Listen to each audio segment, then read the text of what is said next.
Something truly intriguing is unfolding at Newcastle United this week. Four major updates have shaken St. James Park, each one revealing a different side of the club's current reality. From a legal twist involving a promising youngster, to contract tensions with one of our defensive rocks, and from an emotional admission by Eddie Howe to a new midfield target from down the road, it's all happening at once. The black and white storm never seems to rest, does it? So, stick around, because these stories could define the coming months for Newcastle. Some will make you proud, others might leave you wondering what's next for Howe's project. Either way, you'll want to hear every detail, and if you love keeping up with the Magpies like we do, make sure you're subscribed so you never miss what's really going on behind the scenes at St. James Park. Rory Finneran has suddenly found himself at the center of a legal storm that's drawing unexpected attention in English football. The young Irish midfielder, just 17 years old, joined Newcastle United from Blackburn Rovers last year in what looked like a routine academy transfer. But now, more than 12 months later, the two clubs have still not agreed on a transfer fee, and Blackburn are said to be preparing legal action to resolve the issue. It's a rare situation, especially involving a teenager who hasn't even played for Newcastle's senior team yet. But it highlights how fiercely clubs protect their youth assets today. The story was first reported by journalist Alan Nixon, who claimed Blackburn's patience has finally run out. They are seriously considering taking the case to a football tribunal or possibly even court to force a resolution. From Blackburn's point of view, the situation feels deeply unfair. They developed Finneran from the age of 8, turning him into one of the most promising midfielders in the Championship. To see him leave for a Premier League side without a fixed fee feels like a betrayal of all those years of investment and coaching effort. Finneran made history at Blackburn when he became the youngest player ever to appear for the club. That moment came in January 2024 during an FA Cup tie against Cambridge United. He was only 16, wearing a sponsor-free shirt because the team's kit sponsor was a vaping brand, not allowed to appear on youth players' kits. It was a proud day for the Rovers Academy and a glimpse of the talent that had been quietly developing at Ewood Park. Little did anyone know that within months, he'd be on his way to Tyneside. The move itself followed all official rules. Under current football regulations, players under 17 can change academies freely if no professional contract has been signed. Finneran turned 17 the following February and officially became a Newcastle player. But Blackburn argue that while the move was legal, it was morally wrong to let a Premier League club take a homegrown prospect without fair compensation. They believe a tribunal should have already decided the fee, and their frustration is now spilling into public view. This dispute raises broader questions about how smaller clubs are protected in the modern football system. Blackburn, operating on a championship budget, simply cannot compete with the financial power of clubs like Newcastle. When they lose a young player, the money received from training compensation is often far less than the player's true value. That's why this case has touched a nerve. It symbolizes the growing gap between the football elite and the rest, even when it comes to academy football. Meanwhile, Newcastle have remained calm and confident that they've done nothing wrong. Sources close to the club suggest that all registration and transfer paperwork was completed in full accordance with FA guidelines. From their perspective, Finneran's move was handled properly, and they expect the final compensation figure to be determined eventually by standard procedure. They see no need for a court case, viewing Blackburn's threats as unnecessary noise over an issue that will resolve itself in time. For Finneran personally, it's an awkward start to his career at Newcastle. The youngster has been praised by academy staff for his focus and maturity, refusing to let the situation distract him. He's been training regularly with the under-21 squad and has even been called up to represent Ireland at youth levels. Those close to him say he remains humble and hungry to prove himself on the pitch, determined not to let off-field politics define his journey in football. Despite his age, Finneran already carries an impressive resume. Representing Ireland at under-15, under-17 and under-21 levels, he's widely seen as one of the most technically gifted midfielders of his generation. His composure on the ball, tactical awareness and passing range have drawn comparisons to some of Ireland's best young talents in decades. For Newcastle, signing him was part of a broader strategy to recruit the brightest British and Irish prospects early, the same model that brought in Lewis Miley and others from local academies. Blackburn's anger, though, is understandable. They invested nearly a decade into Finneran's development, only to lose him without the payday that might have helped strengthen their own academy. For smaller clubs, those fees are vital. They keep the youth system alive. Losing such a player for next to nothing feels like an injustice, and it's no surprise that the club are now exploring every legal avenue available. They're fighting not just for money, but for the principle that their work deserves respect and reward. Ultimately, this case may end up setting a precedent for how youth transfers are handled in the future. If Blackburn succeed in forcing a tribunal to determine a higher fee, it could encourage other clubs to follow suit. But if Newcastle's position is upheld, it will reaffirm the current system, one that arguably favors top-tier clubs with deeper pockets. For now, Rory Finneran remains an innocent figure in the middle of it all, a talented teenager just trying to play football, while two clubs battle over the price of his potential. Beyond the legal and financial angles, there's also a human side to remember. Finneran's family have reportedly found the transition challenging, moving from the calm setting of Blackburn to the intense football environment of Tyneside. But they've spoken warmly about how well Newcastle have looked after him, both on and off the pitch. For all the noise surrounding his transfer, those close to him insist he's simply focused on improving as a player and enjoying his football. At the end of the day, that's what truly matters, a talented youngster finding his place, while two clubs sort out their differences in the background. Sven Botman has once again become the subject of transfer speculation, as Liverpool are reportedly renewing their interest in the Dutch defender. The timing couldn't be more delicate for Newcastle United, who are currently working on a new contract to secure Botman's long-term future at St James Park. Since arriving from Lille in 2022, he's become one of Eddie Howe's most trusted players, calm under pressure, dominant in the air, and composed in possession. But with Liverpool searching for the heir to Virgil van Dijk, his name is back on their radar. Botman's impact on Tyneside has been nothing short of transformative. From his very first season, he helped to solidify a defense that had long been Newcastle's Achilles heel. His understanding with Fabian Schär and, more recently, Malik Thiaw has brought a new sense of organization and control to Howe's system.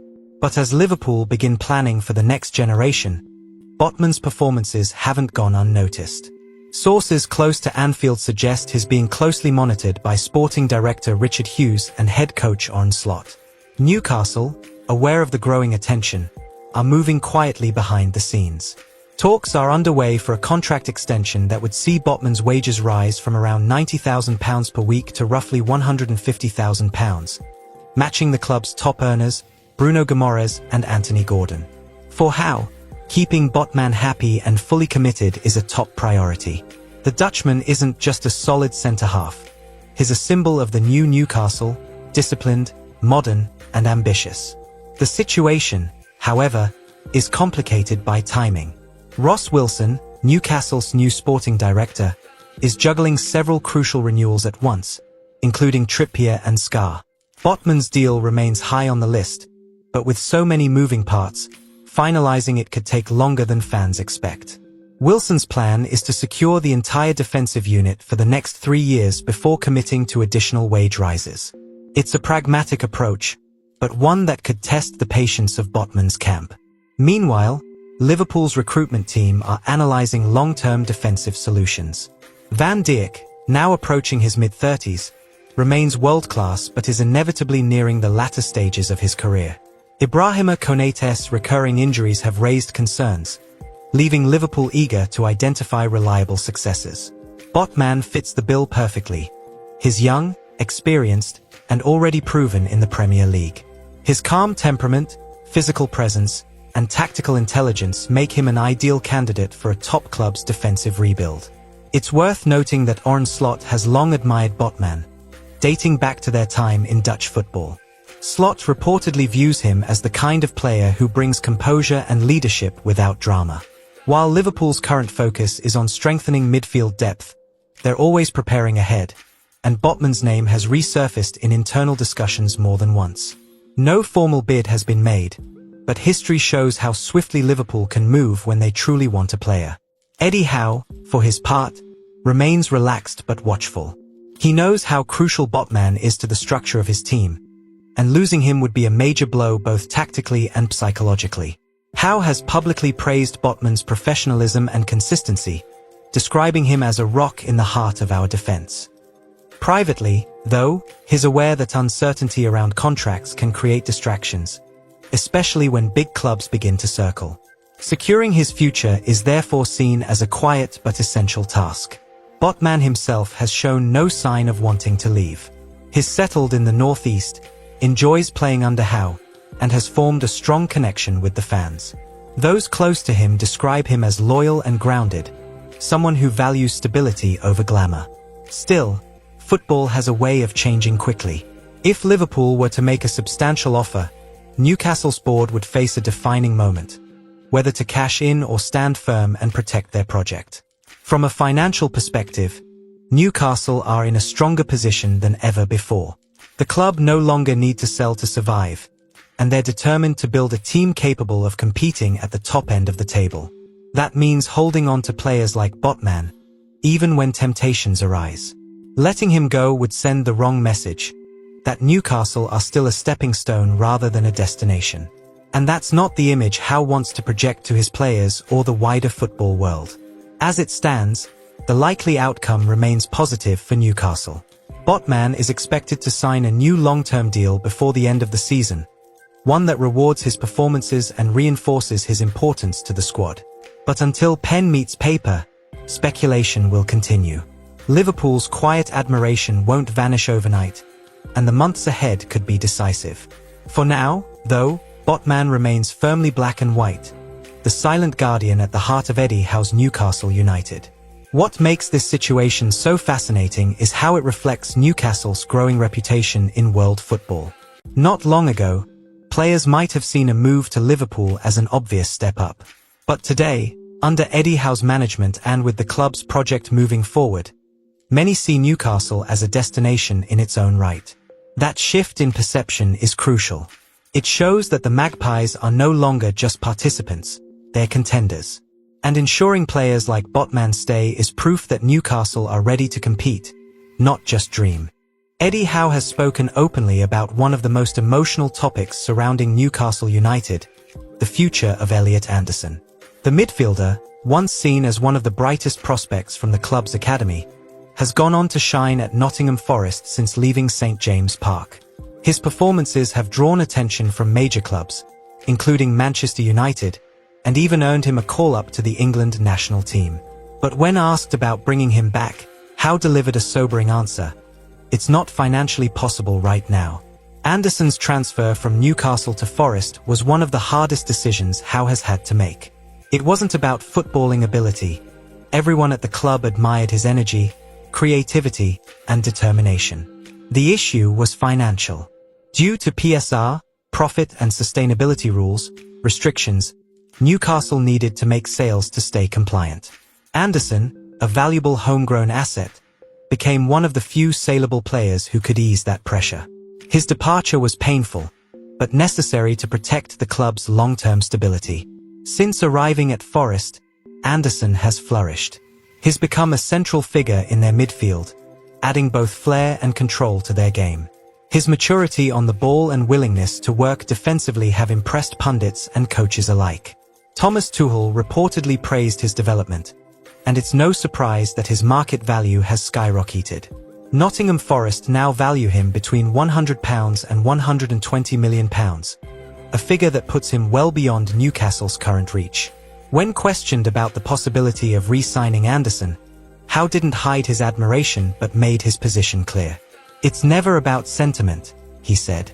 "It's always about finances." His words underline a truth about modern football. Even wealthy clubs must respect financial regulations. Newcastle can't simply spend at will, no matter how much they might want to reunite with a fan favorite. Howe knows that every major deal has consequences for the club's wider structure. The irony of the situation is striking.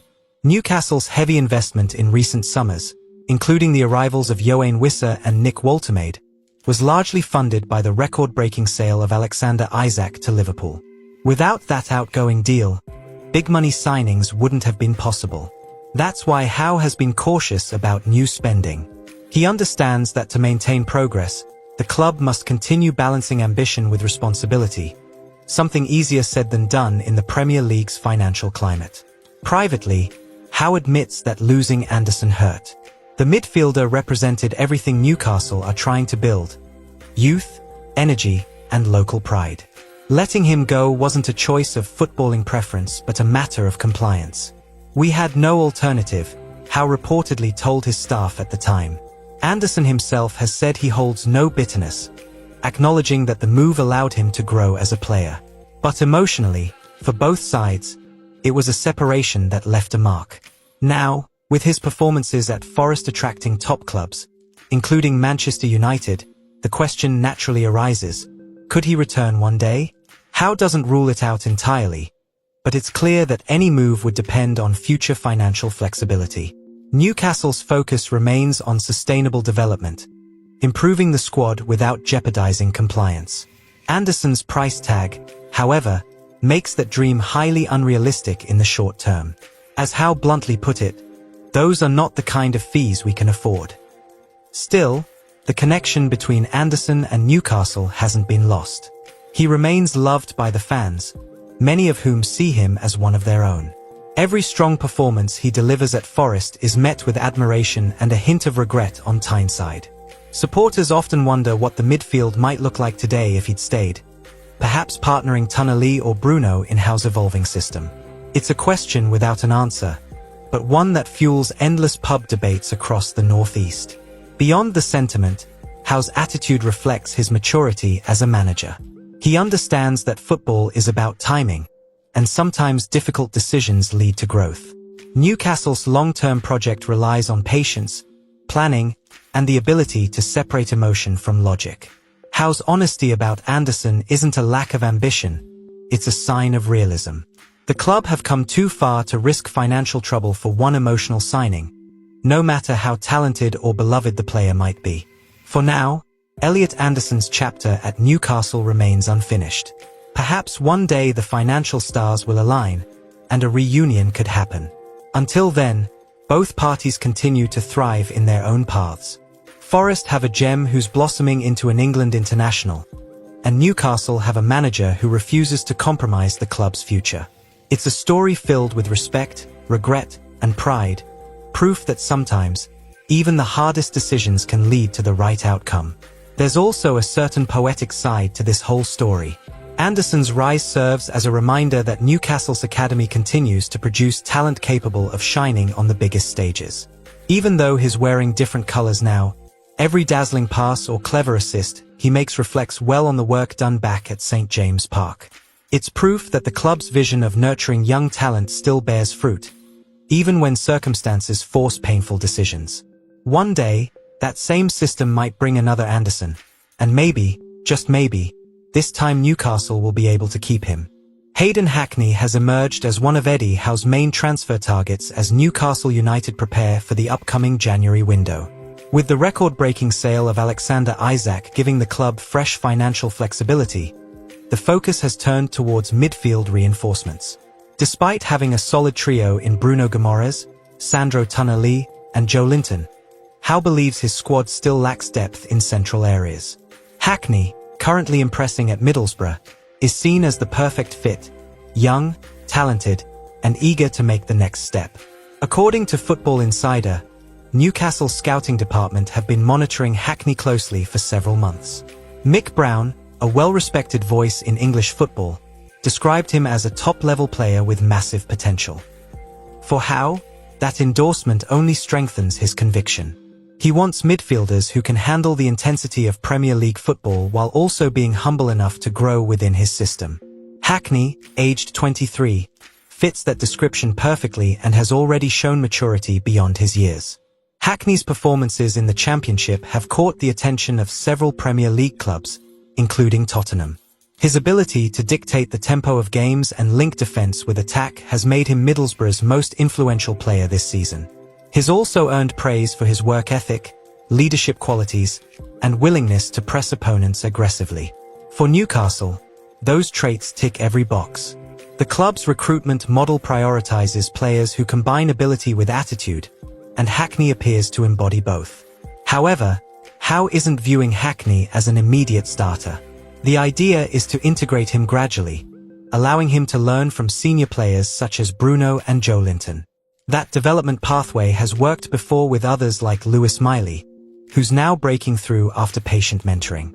Howe sees Hackney in a similar light, a player who could eventually become a key part of Newcastle's midfield core. It's about building for the future, not just filling a short-term gap. Competition for his signature could be fierce, though.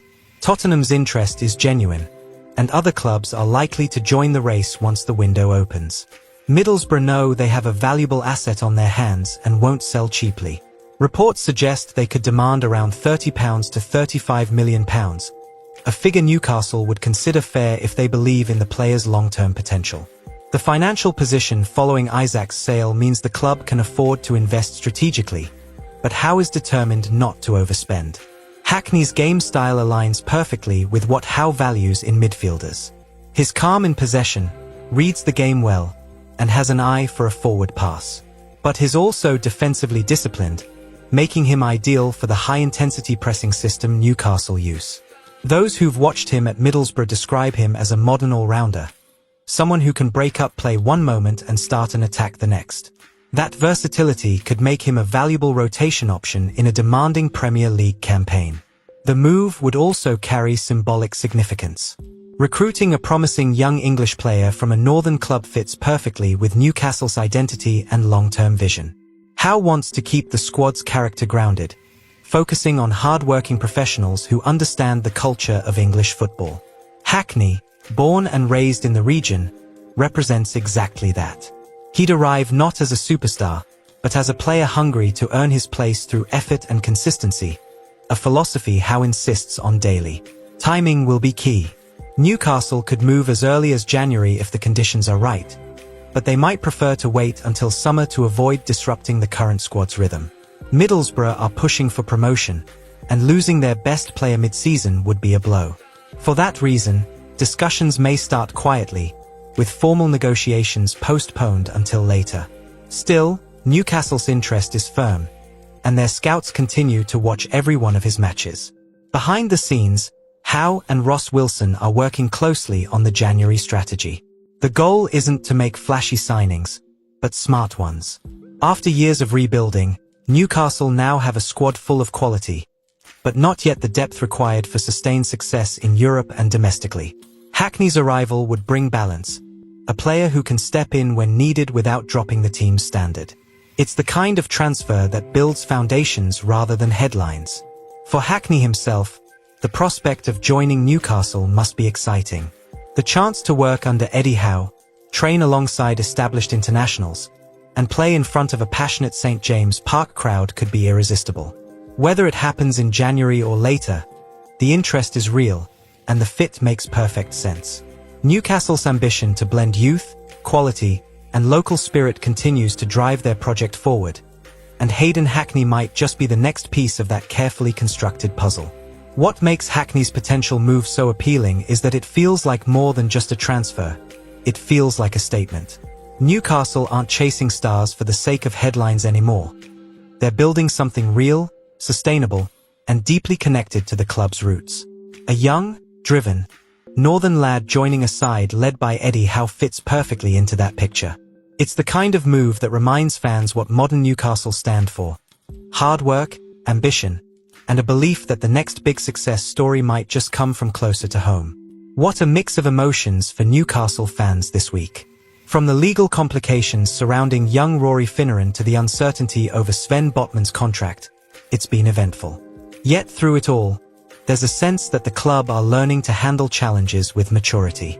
The future remains bright, but there are questions that must be asked. Will the Finneran case be resolved fairly? Will Botman commit his long-term future to the Magpies? Eddie Howe's honesty about Elliot Anderson's situation reminds everyone of the fine balance between heart and head in football. Can Newcastle realistically bring him back without risking their financial stability? And what about Hayden Hackney? Would he be the right addition to strengthen the squad's depth?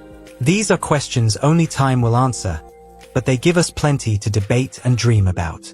No matter the outcome, Newcastle United continue to evolve, facing each obstacle with resilience and ambition. The fans' passion drives it all, and that's what truly makes this club special.